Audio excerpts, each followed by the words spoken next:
All right, good evening, everybody. Thanks for coming.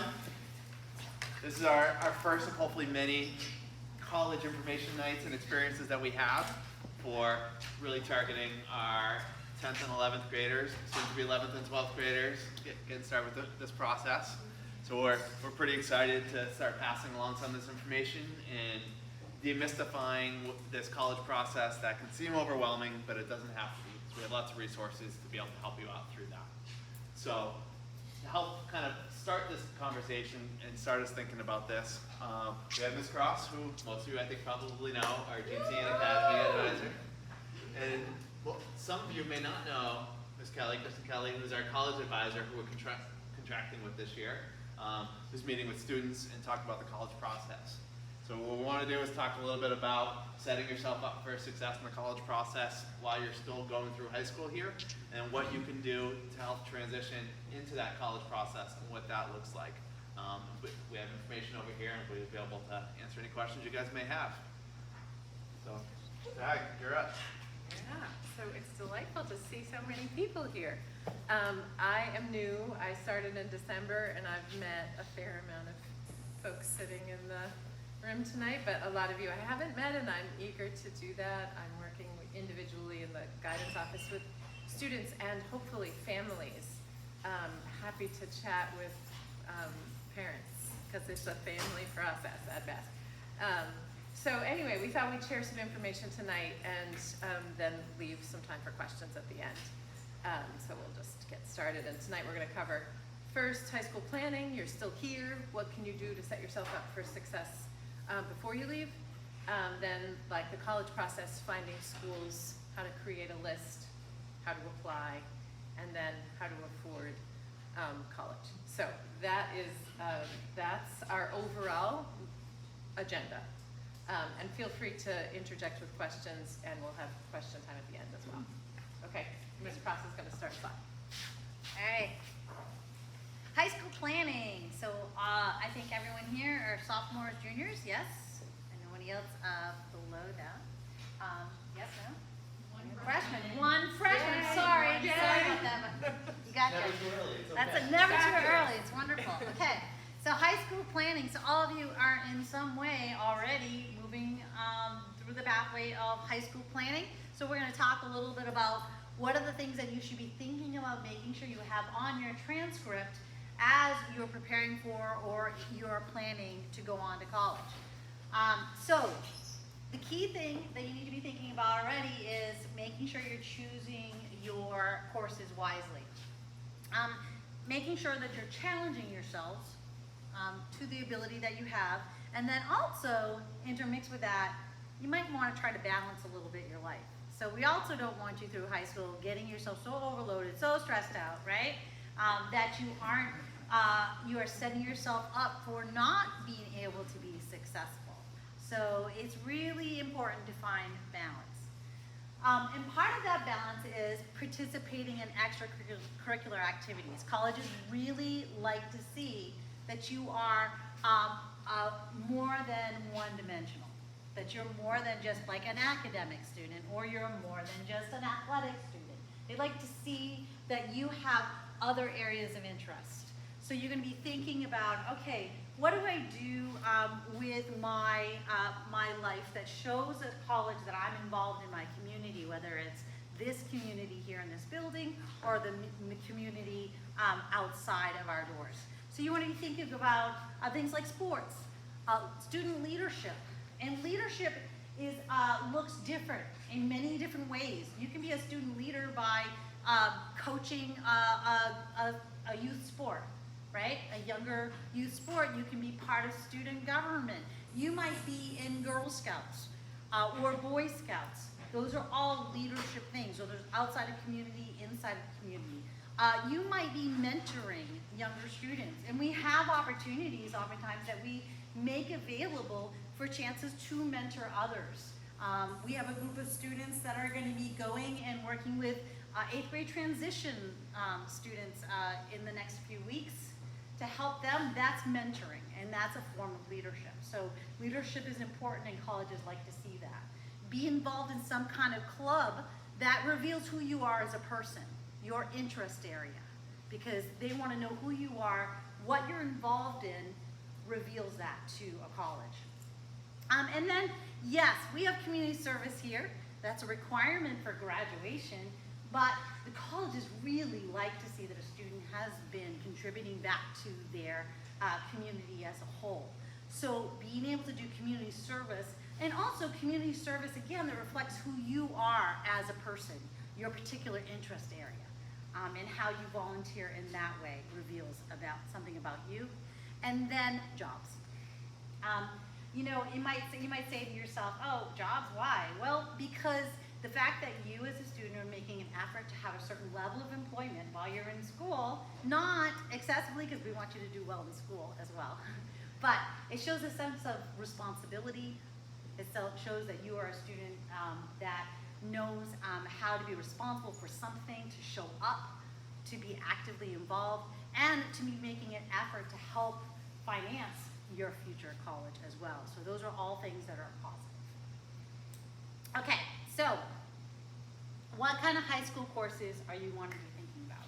So for the more selective schools, so if you're a student who wants to go on to a more selective school, who wants to go on to a private school, as opposed to the public universities, if that's something that is your goal, then we really encourage you to have your 4 years of English, but to make sure that at least 2 of those English are in AP. So AP level, AP Lang, AP Lit. That's what I would encourage you to do if you're thinking of selective schools. You want to have 3+ years of a math. 4 is really, really good. If you want to go to selective school, you're going to need 4 years of math. So those of you who are like me, and you go, math, ugh. I know, sorry, but they want to see that if you are thinking about going to a selective school. You really want to try to have 3+ years of a science. So we are only requiring 3 years of sciences as a graduation requirement, but selective schools really want to see 4 years of science on your schedule. And then you want to have 3 years of social studies, and we say 3 to 4 years of a foreign language. Many very selective schools, they're going to want 4 years of a language. So that's what to be thinking about when you're setting up your resume, when you're setting up your transcript, to be thinking about that aspect. If you are thinking about going to a STEM field, if you want to go into engineering, you really should be trying to get to calculus. If you are not, then you really want to try to get at least to pre-calculus, okay, for your maths.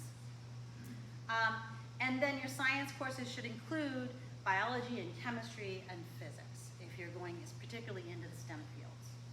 So, you know, some of you are like, I don't really want to do chemistry, I don't want to do physics. Yeah, you really should, because this is all foundational for you. And the other thing I really want to emphasize, quite honestly, you're young.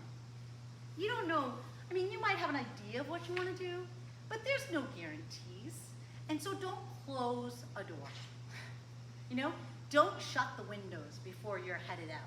So you want to think about keeping my options open, because you just never know. And I'm sure that many of the adults in this room can tell you, we did not stay in the pathways we necessarily thought we were going to be going, right? There's many of us that have changed things up as we've gotten older, we've had our interests, we've become more interested in other things. And so keeping your options open while you're in high school, continuing to pursue different areas of interest and education, I think is really the best pathway to get you where you want to go. The other really important part about thinking about course sign up is your electives. So this is the place where you get to think about, what do you like to do? What are you interested in? So be strategic with your electives. Think about revealing who you are as a person by the electives that you take. If you're someone who's really interested in art, think about making your electives, really exploring all the options that our art department has to give to you, because then when the colleges look at your transcript, that's going to reveal something about you and your interest area. So that's a valuable thing to do. Consider taking, and again, challenging yourself. Consider trying to take honors classes, taking as many APs that you feel comfortable taking. And then I will always argue for early college, because early college, we're very lucky in Maine that we allow, that the state of Maine allows high school students to take up to 12 free tuition credits a year. That's amazing. And that's starting sophomore year, freshman year, they even let freshmen, the University of Maine system. But sophomore, junior, senior year, they allow you to take 12 per year. That's a great resume builder. Showing that you already have attempted to take college credits and you've been successful. For a college to see that, that's just a great, even if some of the selective schools may not take the transfer credits from you taking those college credits when you're in high school, but it still looks good to them that you have attempted to take college courses. So that's important. And I oversee the early college students, so I am always available to answer questions about that and to explain to you some of the other benefits that early college offers.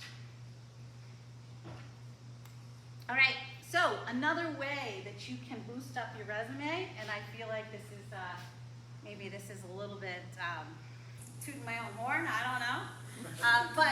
But what I will say that is, we have here at our school, we offer this thing called the STEM and Liberal Arts Academy, and it's the Academy endorsement. And this is an endorsement on your transcript and on eventually your college application, that you can note that with this endorsement, it shows that you have challenged yourself to take these more challenging pathways, these harder courses, and also that you have had some experiences outside of the classroom. So it is an endorsement that is an experiential pathway where we ask students to do things like job shadows or internships, to work on capstone projects. So that's a great argument to a college that you're a student that is sincere about learning, that's serious about it.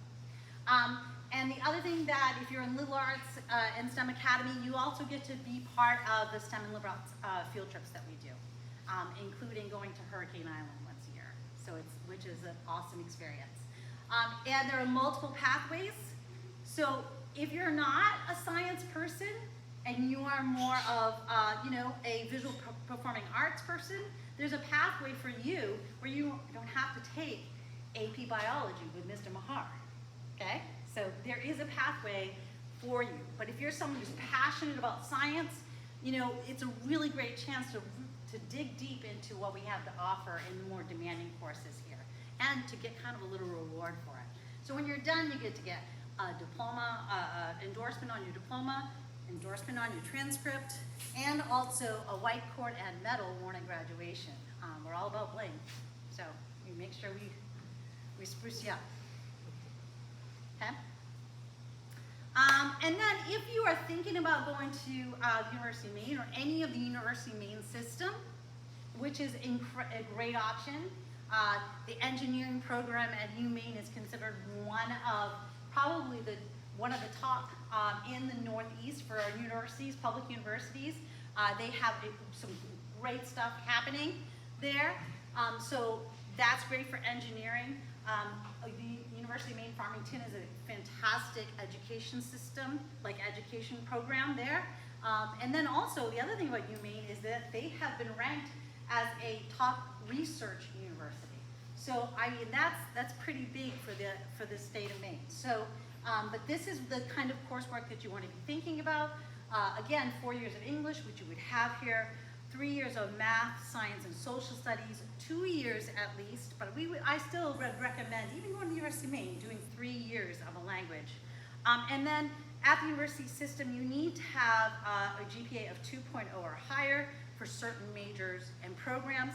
I will tell you, I think it's even higher for engineering and nursing. It's like 3.5 for nursing. Nursing is big right now. Yeah, I mean, think about that, 3.5. You want to go into nursing? You have to have 3.5 GPA to get accepted to the nursing. It's incredibly selective at the University of Maine nursing program. So really just be aware that certain majors are going to have certain expectations. And I also tell students, when you're starting to go through, and if you find a college you think you want to go to, do a little research on that site and say, what do they want for particular majors that I'm interested in? And they will have on there what they would like to see in a high school student for their courses for that major. So I'd encourage you to think about that. I know it's hard because you're young and you're like, I can't think 3 years from now, right? But do, because it's really important to start planning ahead. We don't want you to get to your senior year and discover that you were supposed to have pre-calculus to get into the program you really wanted to get into in a college, okay? So think ahead a little bit, start exploring, and be prepared for the kind of courses that they're looking for you to have. And then for the main community colleges, they basically just need a high school graduation, meet those high school graduation requirements, and that you have a diploma. So that's what they're looking for. Also a great pathway right now, free tuition for the, I think it's 2 years, yes, 2 years? It's for this year's seniors, and we're hoping it will be Hopefully renewed. for next year, yeah, we're hoping, yes. It's in the legislature, so we don't know yet. That's going through, that is going through the processing right now. Yeah. Yeah, It's in the budget. But they decided It's not in the to. budget. they just have to pass vote on it, Yeah. so. Yes, okay, all right.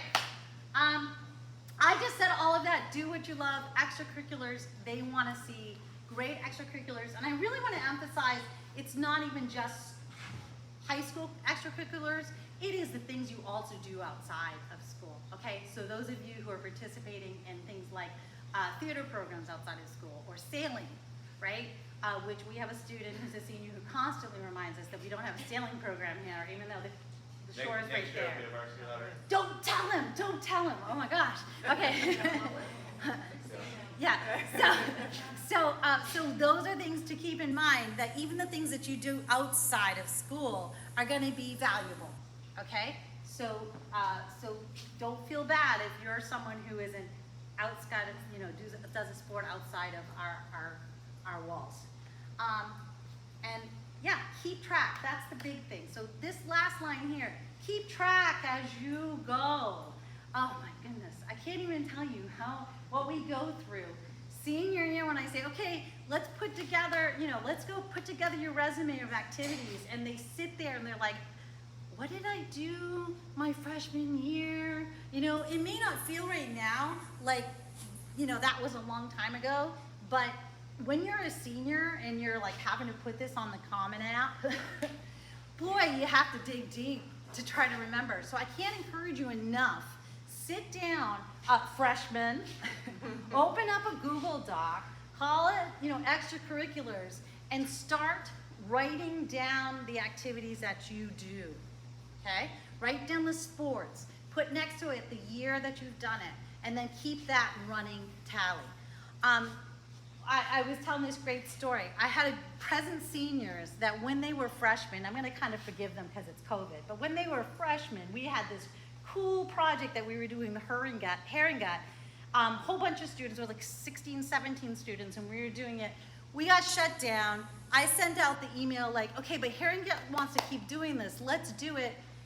Miss Cross scrambled to figure out how to use Zoom.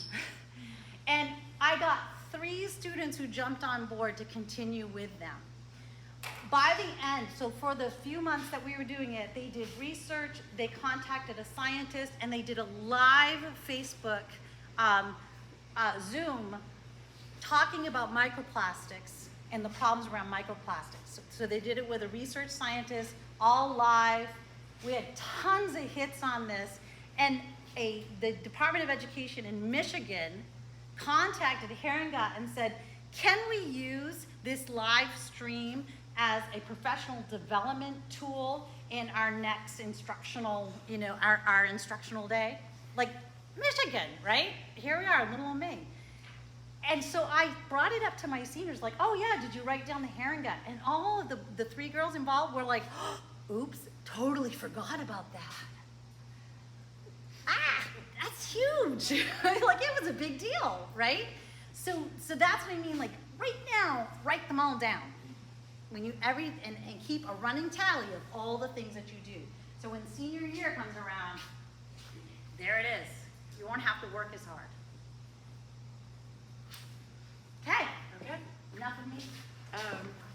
I'm just gonna transition by saying that same thing again. Write down the things you're doing. Because whenever I talk to kids, they tell me some of the things they're doing, and then the parents come in and they're like, well, what about this and this and this? And the kid's like, yeah. These are things that, you know, colleges want to hear about cool stuff that you're participating in. So don't forget about it. It will make it easier for you. Okay, so I, in my sort of capacity here, have been talking to admissions people in colleges, near and far, and I wanted to pass on some of the things that they want you to hear. So that is this. They don't know you. They don't know you at all.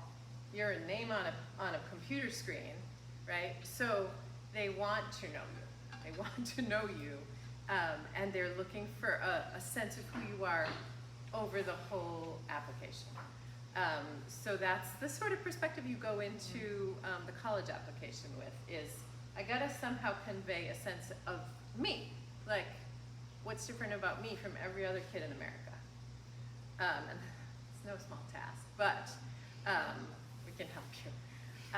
So your college essay, when you sit down to write the college essay, that's a big part of it, and you wanna write, one person said it's like you're speaking directly to the admissions office when you're writing your college essay. This is your chance to tell us what you want us to know. So it shouldn't really be about your grandmother, heroic though she may be.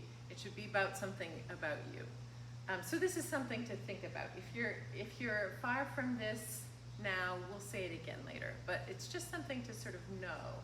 The college essay is about you. It's about something that matters to you. It's not your autobiography, but it's about something about that will give them a sense of who you are beyond the transcript numbers and test scores. And you want to keep taking academically rigorous courses, as Ms. Cross said, all the way through senior year. You don't stop at the end of junior year. This apparently happens. Don't burn out. Don't burn out. Parents, don't let that happen.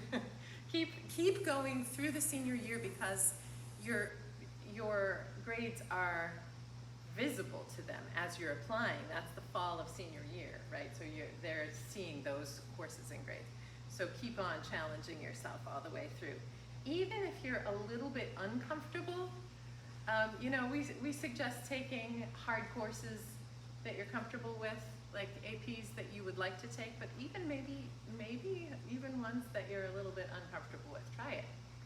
You can always switch back. Like try AP Calculus if you're in calculus by the time you're a senior.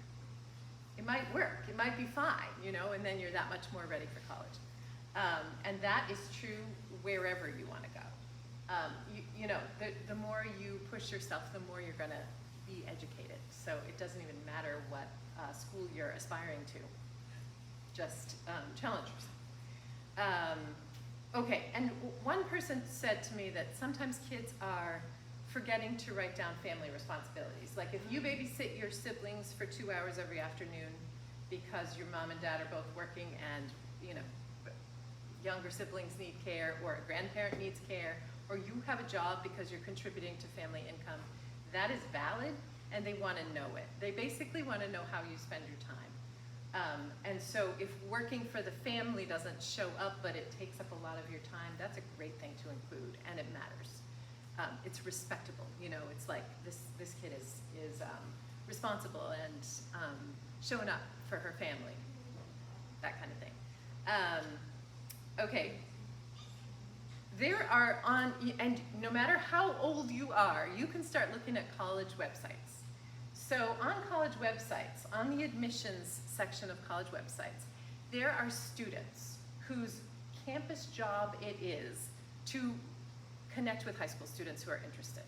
So if there's a college that you think sounds cool, whether it's Colby or, you know, Berkeley in California, you can go on the admissions part of the website and find the student representatives. They're paid to, you know, they have a campus job, and it is to reach out to students who are curious. Like, what is student life like? I've never been to California. What's it like at Berkeley? What do kids do on the weekends? How many courses do I have to take versus how many am I free to choose on my own? You can ask any kind of questions, and it's not, it's different than getting answers from an admissions officer, right? A student is somebody who's living it every day, like you are here. So that's something valuable to just remember. You can do that as young as you are. You can start in 9th grade talking to people at colleges. And they're psyched to tell you about their school. They're always happy and friendly to talk. Okay, and if you're the first person in your family to go to college, yay. There's a lot of interest in folks who are first generation college students from admissions folks. So that's a great thing to know. And there are people, like I just said, there are students who will talk to you about what it's like for first generation college students, how much support is there, how much of a community exists at a given school for people who have no family experience with college. I mean, that's, when you don't have family experience with something, you don't know what to expect. So it's nice to have some people who can sort of help you out. Okay, so the college process, that all was just a lead in to choosing colleges. There are a lot of colleges, so many, 4,000 and more in the US alone. That's overwhelming. So how do we choose? And there are some narrowing questions you can think about, like where do I want to live in the world? Do I want to stay in Maine? Do I want to live in the Northeast? Do I want to go somewhere warm? I hear that a lot of the day around here. Kids are saying, I want to go to Florida. Give me the sun. Do you want to be in a big city or a small town?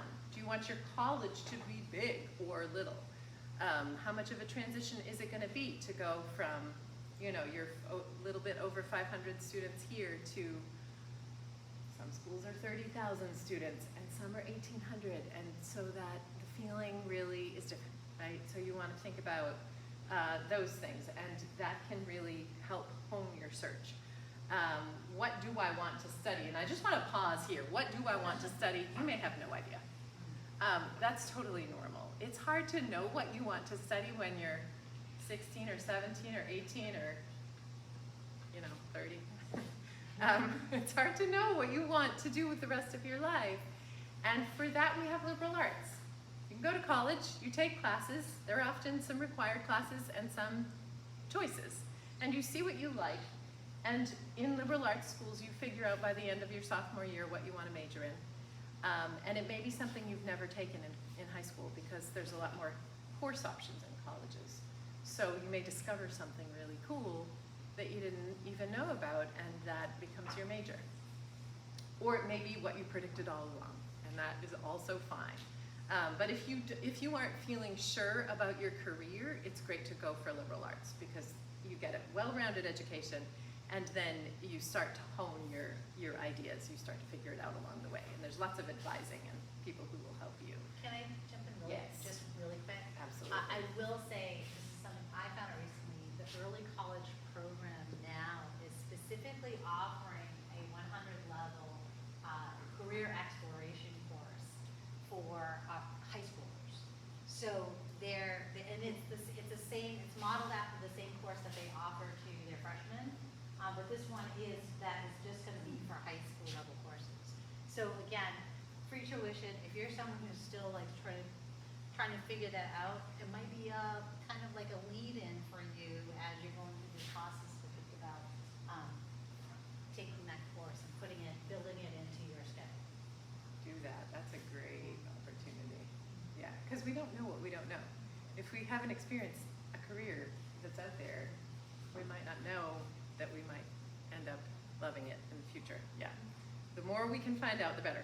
And then think about your grade range. Like, be realistic with yourself. What does my transcript look like? What's my GPA?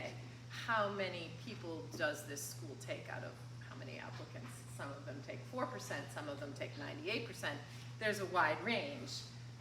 So thinking about where am I in the sort of realm of which schools I have a chance of getting into and that I'm pretty sure I'll get into is something to consider. And talk to your college counselors. We want to help you. We can help narrow down choices and offer suggestions when we have individual conversations. And then there are some search resources here that you can also plug some info into. Like, I want to live in the Northeast. I want to go to a school that's about 5,000 or less students, and I want, I have a 3.7 GPA right now, and these resources, which Ms. Cross has made QR codes. She's so fancy. She has made QR codes for you to be able to access all these resources that we're going to give you, so don't even worry about taking notes there, right over there. Okay, school visits are great. If you can go to colleges, if you can visit and take tours and go to information sessions, that's really awesome. Go up to UMaine, see the composite lab at UMO, go to SMCC, go to Bowdoin. These are all, within, a couple of hours of here. So, take a day at some point on a vacation. School vacations are great because college students are there and we are not in school. And take a tour and start to get a sense of places. And it's not too early to start. If you're 9th or 10th grade, it's not too early to start visiting schools because you get to sort of have a few to compare over time. And what you think about is, do these students look happy? Do I like the buildings? Do I like the town? Is everybody just looking down at their phones and angry looking? Or are they talking to each other? Do they seem like they're engaged in their community? These are all sort of hard to define parts of the college search that matter a lot. Can I see myself in this place? When you're standing on the campus, it's really sometimes a quick no, which is great. Scrap that one, right? Move right on. But sometimes it's exciting to feel like, ooh, maybe this one would work. That's really cool. If you can't, there's great virtual tours on most college websites. You can take a virtual tour, you can talk to a kid, you can talk to professors, you can talk to coaches. Internet makes everything really accessible. So spend some time, at least online, getting to know colleges. Application timeline, are you doing this? Yes. Okay. Okay. So, Bridge for me. yeah. Woo, breathe. Okay. So there are different types of applications that you have to be thinking about, and so this is particularly for our juniors in the room, our rising seniors, because this is, especially if you decide that you want to do one of the first two, this happens really quickly. Okay, so this happens really quickly. So we come back from summer, and you're like, phew, we're back from summer. I'm a senior, and then all of a sudden, we're saying, let's get this application done if you want to do early action or early decision. So it really does happen pretty quickly. The early decision, so there's two different types. When you see early decision, it means that you are applying to one school that you want to go to. You're not applying anywhere else, and your acceptance there is binding. Okay? So that's something that you want to, it's got to be a school that you really feel strongly about. And then the early action, that one is a non-binding. So that means that they're going to decide on you a little quicker, right? They're going to give you the first round of acceptances. But it isn't binding. So the early decision, you're applying someplace between November 1st and November 15th. See what I mean about the quick turnaround? Yes, very fast. And so between September and that November 1st, you are filling out your Common App, writing your essay, getting your teachers to write recommendations, talking to your counselor about the counselor recommendation, okay? That's a lot of stuff right there. And it happens while you're also playing sports, taking classes. So just, that's why we encourage you to start working on your Common App this summer, right? To start working through it. Okay, and then regular decision is usually in early January, but I will note one thing that is a date up here that's not necessarily on there, is the UMaine early action. Oh, sorry. Yeah, that's okay. The UMaine early action is December 1st. Why that one is really important, it's for those of you who I mean, it's important for everyone, you get it out of the way, you're accepted, you're like, don't have to worry about it. It is the relief that these kids feel when they don't have to wait until like the late deadline, and it's really a stretch. But the UMaine, the earlier you get in, the more money you get. Because they have so much money that they can give out, especially for the merit scholarships. And so they hand it out, you're gonna have, it's better for you to, and it's not binding, so it's better for you to get it in the December 1st. It's also, oftentimes, it's to be able to get the honors college and honors college housing. So, and if you have a question about honors college, I'd be glad to talk to you about that at UMaine. But that's why also December 1st. And then your regular decision, you apply in January, and oftentimes you don't find out till April. Whew, that's a long wait, okay? So till April, but there's also this thing called rolling admissions, and the community colleges often have the rolling admissions, and some of the other public universities. That means that there's no specific time. You can apply at kind of any time, and then you will find out within 4 to 6 weeks, okay? But that also, I will warn you, even though it's rolling admissions, there also oftentimes is a limited amount of financial support that they have to offer. And so as you go on through the year, they're gonna have less and less to give you. So trying to get in as early as possible is important. So when application time comes, you're gonna log into Common App for most of your applications. And that is on the fancy schmancy QR code that I gave you. So the Common App, that's where you can go in there and you can apply to, you're gonna fill out one application and you can send it to multiple places, okay? So you get to pick the different schools that you wanna go to. It's a great way to apply to many different schools. So that's what's good. That we say, begin early. So start plugging away. It's tedious a little bit. When you start putting in your extracurriculars, you have to plug away at it a little bit at a time.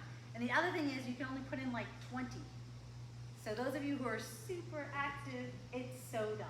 But is it 10? I thought it was 20. Okay, I could be wrong. I believe it's 20, but maybe it is 10. It's 15. We'll just split We'll the go in the difference. middle. So those It's of you who limited. are super involved, you're gonna need to prioritize what things that you think are most important, that reflects you the most, that has shown your commitment, right? And then you can start your essay really anytime. At least some rough drafts.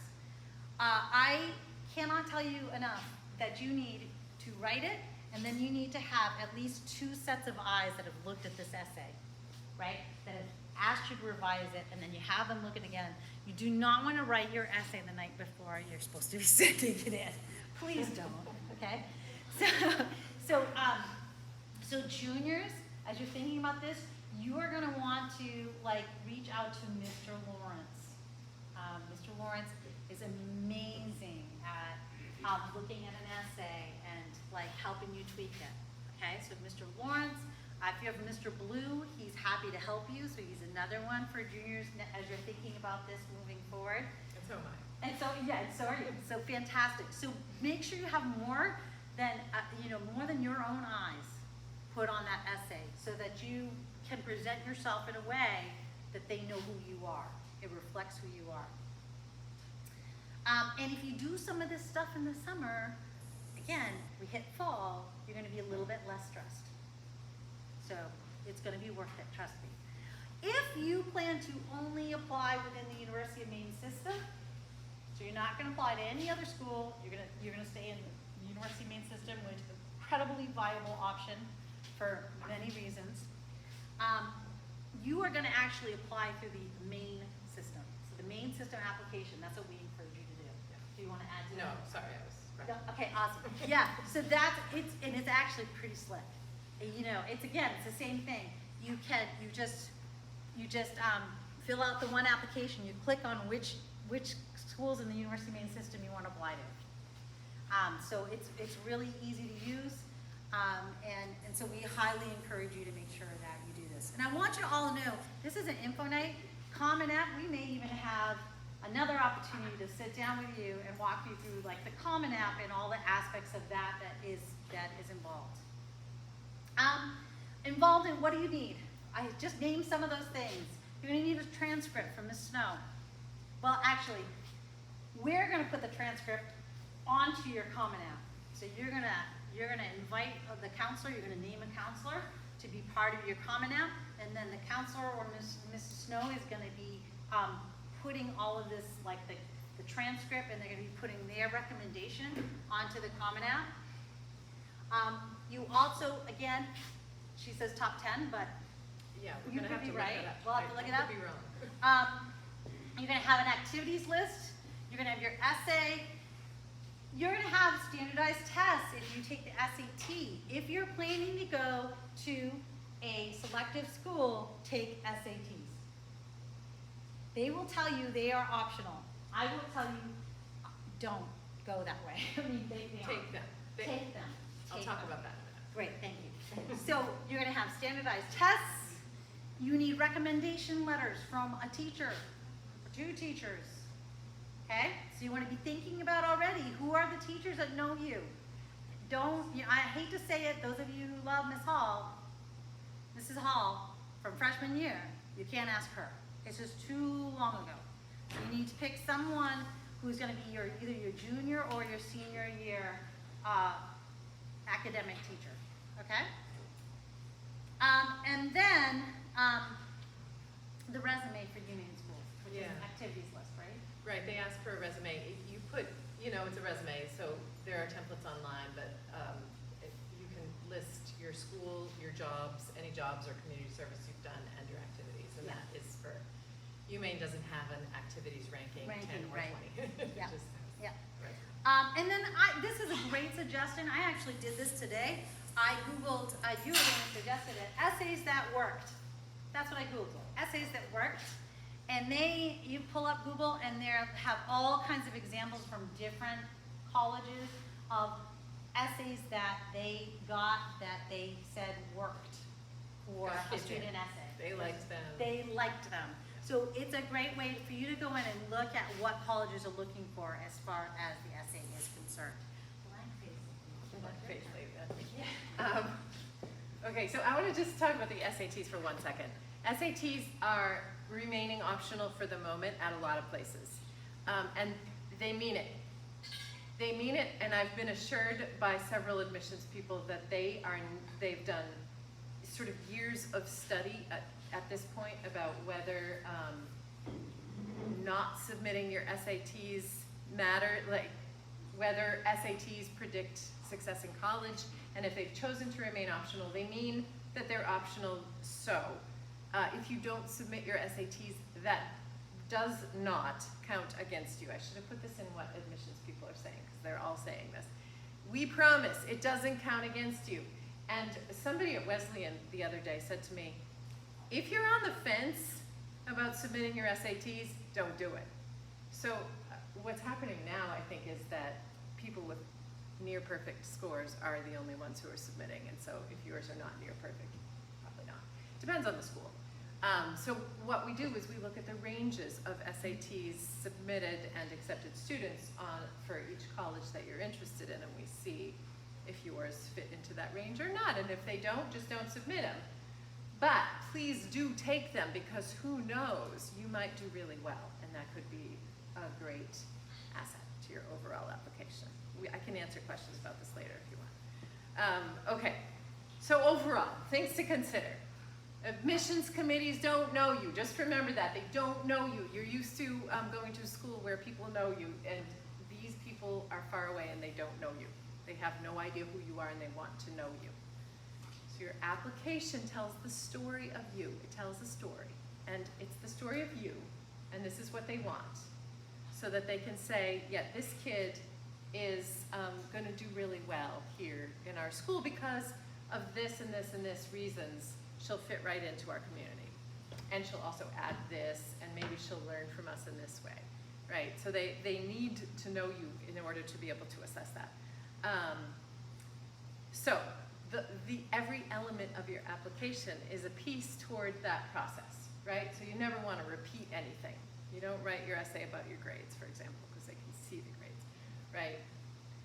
So you use every piece of your application to round out the story of yourself. Okay, so we're going to move on to the affording part now. This is a lot to digest. I'm just going to pause for a moment. Does anybody have any questions that are like, I'm going to forget this question if I don't get to ask it right now? Impressive. Okay, all right. Okay, so money. I do have a question. Sorry. So all of this is sort of in the technical components to applications. Yeah. Now, what about motivation? Motivating students to want to do all this stuff that you're suggesting? Yes. I mean, you kind of said, now parents need to make sure that your seniors are taking classes. But most parents in that point are not having a whole lot of influence Right. over what their kids are doing in Right. senior year. So how do you, what are the options? What is around to help motivate students? Well, me. This is part of my big goals. You know, I want to create some sort of disseminate more knowledge about the colleges at large, right? College as a wonderful experience and exciting time. And all along the way, you know, like by offering the wonderful, first of all, early college can motivate kids, because you don't take early college in a course that's offered here. You would take early college class in something that you can't get at Oceanside, I think. And so the sort of expanding, and that allows kids to see that there's more, and there's so much more. And look at all the options even of the early college classes. There's so many and they're so varied. You know, oh, I love psychology, I want to find out about it. They could take psych. So, for example, but also just to help students know early that a wonderful college experience is an option, and they can create that pathway for themselves through the STEM and liberal arts pathway, and through early college, and taking more and more challenging classes. And basically, it's like a one-on-one thing with students all along the way, and a culture of this is part of what we do at Oceanside. We are academic, we are invested, we are working for you so that you know, can live your dreams. And there are steps to getting there. Can I also add on to that? I do think the other thing that we're starting to try to, I mean, through the academy programs, we've had this idea of job shadowing, right? And just exploring different careers. But we also have now a job, like someone who's actually being paid, who's working on building a program of opportunities for students to go on and to do job shadows. And I think career exploration, it starts to hopefully make things a little more relevant to students when they get to, you know, I have a student now who's a freshman. I'm going to use someone as an example, freshman in college, who went his freshman year, went to Hurricane Island with me, where we did marine science, right? Where we did hands-on research on the shoreline, doing, you know, studying science. And this was a freshman that when we did that, he went, because he was like, it was him and his buddy, and he was like, yeah, let's just go have fun, you know? And like, they had no clue what they wanted to do. And so now as a freshman in college, he is majoring in marine sciences. So, I mean, I just think that those are those things that, you know, like trying to get students to like envision themselves out in that bigger world, right? Is how we start helping them to figure out that pathway. Another great way to motivate a kid is like MCST. You know, that is another like career exploration that opens students up to opportunities that might be like going to the community college to get your, to be able to get your training, your certification, which if you go to MCST, you already get quite a bit of certification to get you on that pathway.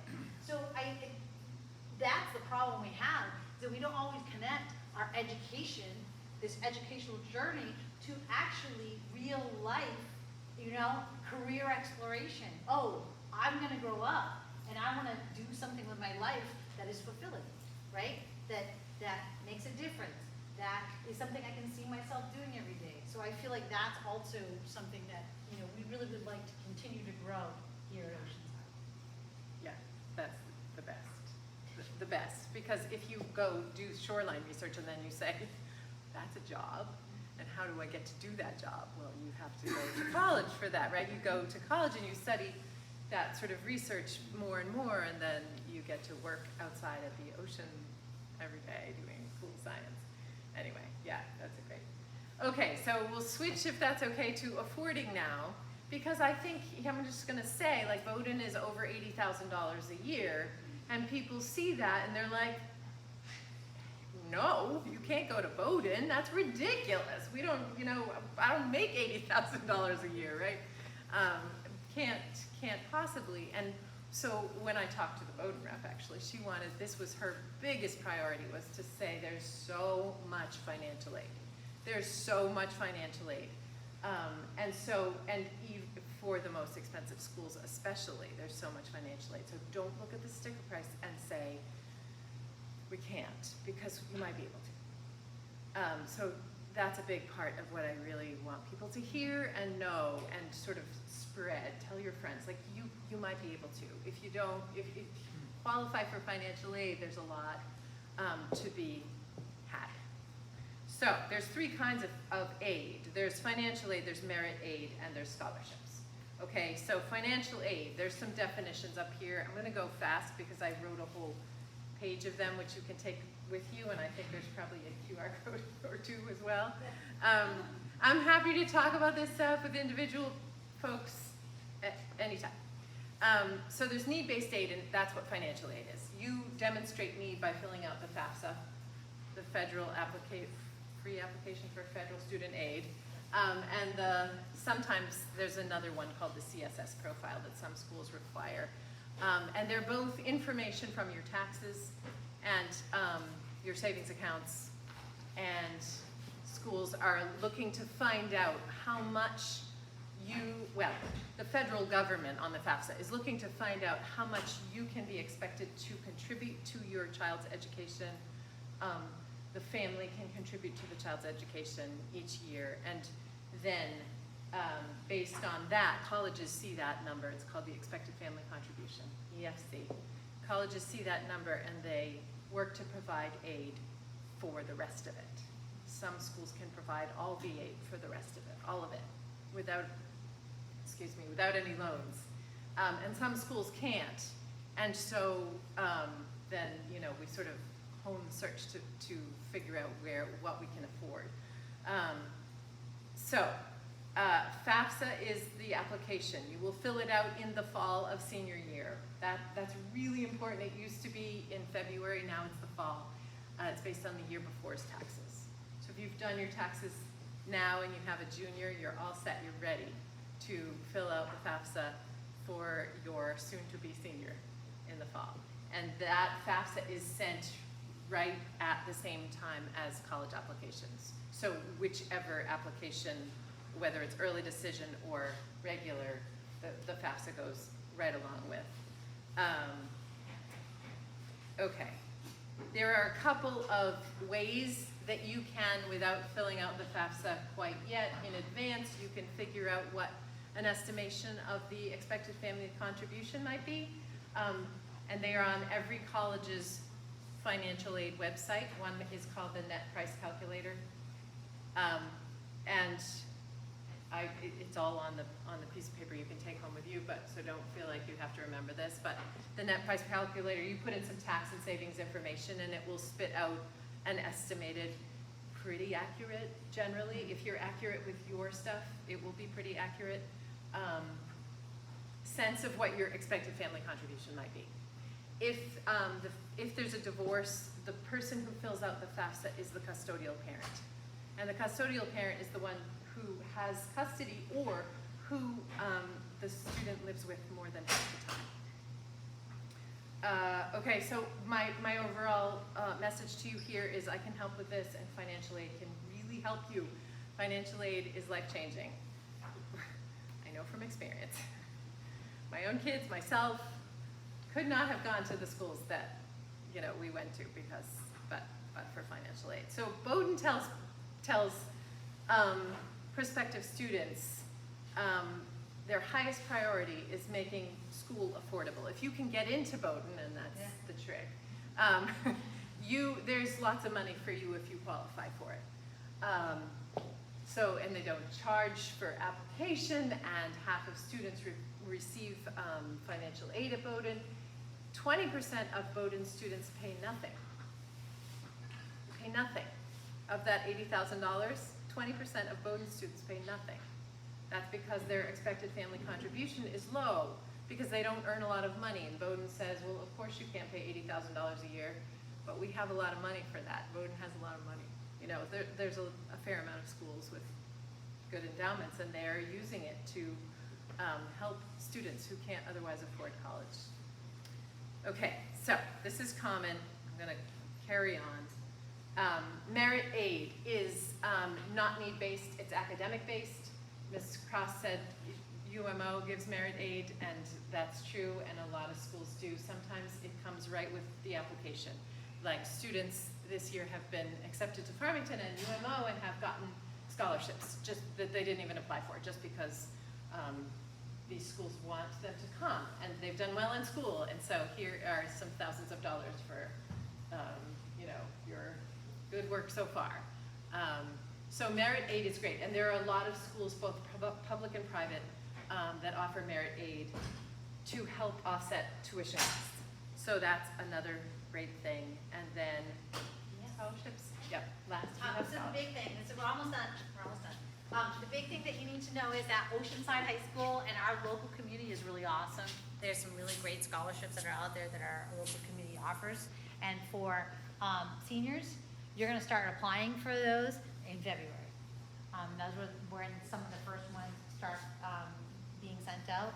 But I will tell you, where you're going to need to be like aware. We'll have a big list. It'll be organized. It'll be where you can find it on the website, and you'll need to make sure that you're keeping track of when these scholarships are due.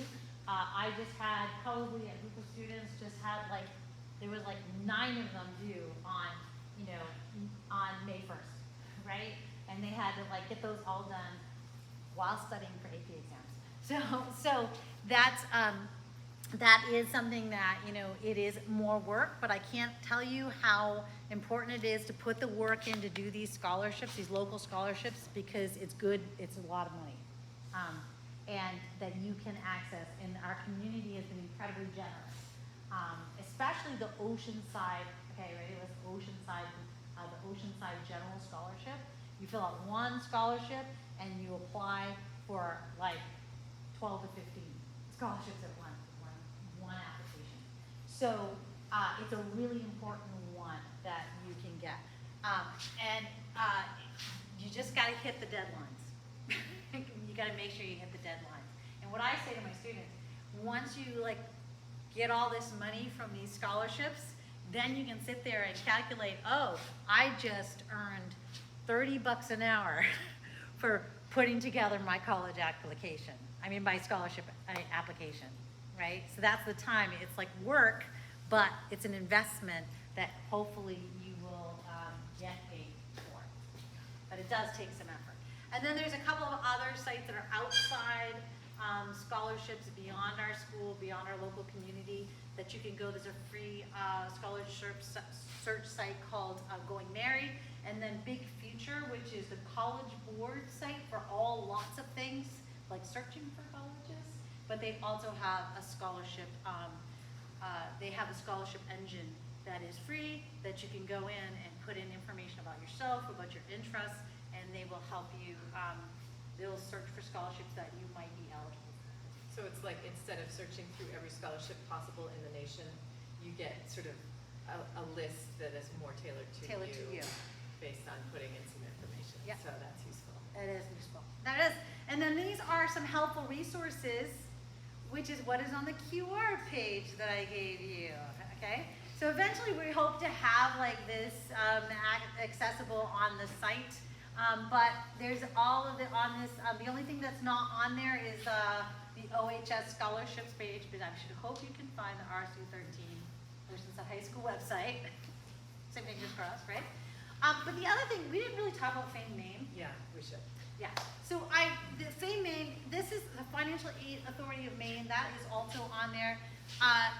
That is such an important resource that I feel like it's super underutilized. You can go and you can contact them and they will give you free financial college counseling. So if you have a question, I've had students who have come some complicated financial situations as they were trying to figure things out paying for college. And I said, call FAME and talk to someone there because this is what they do. They know their job. In the fall, we'll have a night that's a financial aid night where we'll have FAME come and actually talk to parents about things like the FAFSA, but also are willing to answer questions if you do have a complicated, financial situation. And there often are, because this is where we have complicated lives. Yeah, they So- will sit with you and They fill will. out the financial aid application, the FAFSA and CSS with you. I mean, they're really They're a lovely awesome. resource. Yeah, Resource. underutilized, Yeah. hugely. Yep, okay. That is it. All right. We're finally finished talking. You get to Sorry, talk. we talked at you for so long. So questions. And if you have questions, individual questions, I'll hang out and chat with people individually, but large group questions are really welcome. There's a lot to digest. Yeah, is the school offering PSAT and SAT tests? I hope we are. I hope we're gonna be doing, I think the goal is, or the hope next year is to be able to do a PSAT. I'm not sure about the SAT. Now, I hope we can get back to doing it. I mean, the reason we didn't do it this year is we didn't have any counselors. So we didn't have anyone that could run the testing. So with any luck,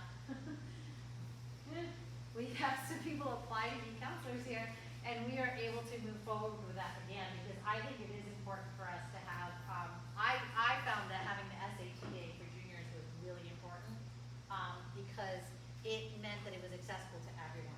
It helps to take it in your own space. It really helps to have it as your own space, and, and then you feel a little more confident when you're going to take the test, in Belfast. Or Camden apparently now offers it. But I'm hoping we'll have the PSAT in the fall, for I'll sure. have to get back to you on that one. Yeah. Really? No more questions? You're probably all in overload. Exhausted. Your eyes Yeah. are spinning. Please grab, if you didn't come and grab some of this information, grab it before you leave. Thanks again so much for coming. It's great to see so many folks here.